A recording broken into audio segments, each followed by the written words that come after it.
toreiz uz pirmo nodarbību 99. gadā atnāca 40 meitenes. Tā ir skaitā Anna un Liene, kas, Anna joprojām šiverējas pa deju skolas telpām. Mani laimīgu beneficē dara redzēt, ka saglabājas tā mīlestība pret deju, saglabājas emocionalitāte uz skatuves, un tad es raudu koncertos. Tas man ir laimīgu. Mēs dejojam, taisām špagatus un tiltiņu. Priecājos, ka visi bērni māka ļoti labi dejot, un katram sanāk labi sava deja un improvizācija. Es priecājos, ka benefice ir palikusi sirdī ne tikai man vai dažiem cilvēkiem, bet daudziem. Ik katram, kas man liekas, ir šeit dejojis, benefice atcerās. Nekā ir sapnis, lai uz benefice atnāk puiši. Jā! Ļoti, ļoti ceram, sapņojam un gribam redzēt puišus mūsu rindā, jo mans kā horeogrāfas vēlmes ir izveidot foršus, dinamiskus un interesantus duetus. Arī ļoti interesanti pieredze bija dejot ar puišiem, jo... Agatīvs.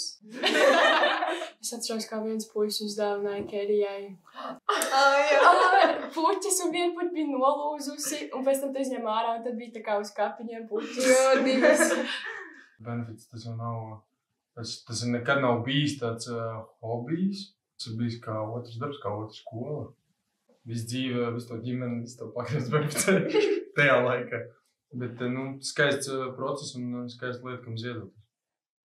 Nedaudz skumstu, jo beneficē jau ir 25.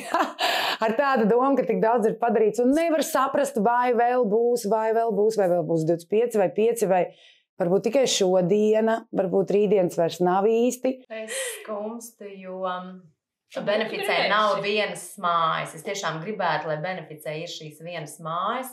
Skumstu, jo benefice nav mans mājas. Skumstu, ka es nedzīvoju beneficē. Skumstu, ka benefice manā dzīvē nebija ilgāk. Vienmēr aizrāda man mazliet tas sirdsniņa sāp. Ka man aizrāda visu laiku, kad es gribētu raudāt, bet es kā ciešanas.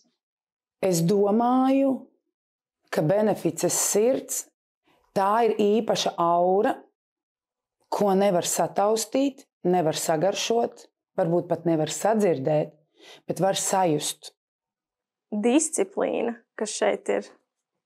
Es nekur neesmu redzējusi vēl tā kā disciplinētākus nodarbības un dejotājus. Vislabākais ir skolātājs dejojājs. Benefice sirds ir daudzo bijušo un esošo dejotāju vēlme dejot.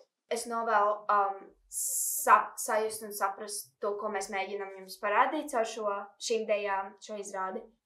Jā. Lai viņi izbauda to īstenībā, nekā filmēt to telefonos. Kā vērojiet, jo jūs iedzināsieties, tad jūs arī sapratīsiet visu to domu un visu tos blokus un to ceļu, kā pat izrādi taisīt. Arī iejusties tajā.